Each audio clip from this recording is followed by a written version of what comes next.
Okay guys, hello guys, today we're gonna read Roald Dahl's Charlie and the Chocolate Factory, illustrated by Quentin Blake. And today's chapter 9. Let's read chapter 9. Grandpa Joe takes a gamble. The next day, when Charlie came home from school and went in to see his grandparents, he found that only Grandpa Joe was awake. The other three were all snoring loudly. "Shush!" whispered Grandpa Joe, and he beckoned Charlie to come closer. Charlie tiptoed over and stood beside the bed. The old man gave Charlie a slight grin, and then he started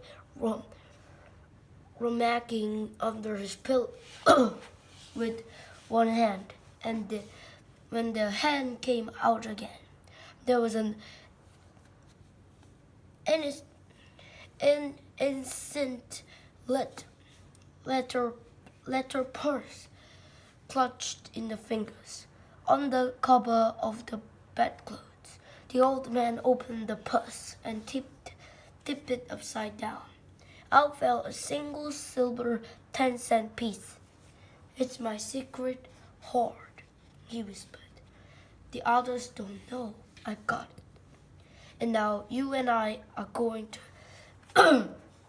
have one more fling at finding that last ticket. How about it, eh? But you'll have to help me."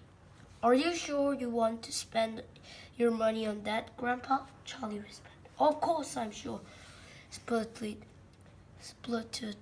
the old man excitedly. "Don't stand there arguing. I'm just as crazy as you are to find that ticket. Here, take the money and run down to the street to the nearest store and buy the first Wonka candy bar you see and bring it straight back to me, and we'll open it together." Charlie took the little silver coin and flipped quickly out of the room. In 5 minutes, he was back. "Have you got it?" whispered Grandpa Joe, his eyes shining with excitement. Charlie nodded and held out the bar of candy. "Wonka's Nutty Crunch Surprise," it says on the wrapper.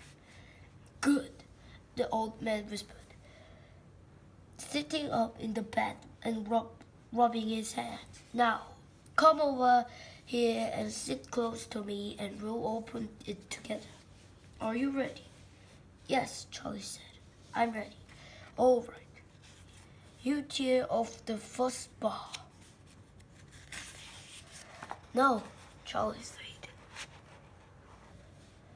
"You paid for it. You do it all." The old man's fingers were trembling most terribly as they fumbled with the candy bar. We don't have a hope, really," he whispered, giggling a bit. "You do know we don't have a bit hope, do you?" "Yes," Charlie said. "I know that." They looked at each other, and both started giggling nervously.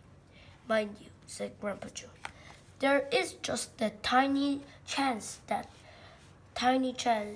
it might be the one. Don't you agree?" "Yes," Charlie said. "Of course. Why don't you open it, Grandpa?" "All in good time, my boy. All in good time.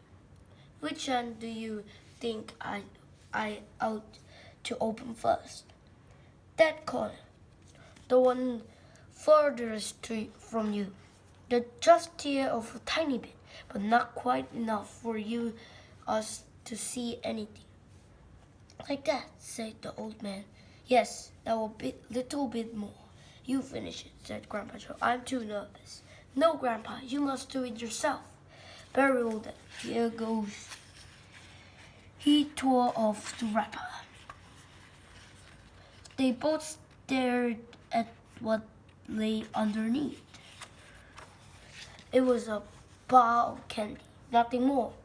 All at once, they both saw the funny side of the whole thing, and they burst into peals of laughter. "What the heck's going on?" cried Grandma Giuseppe.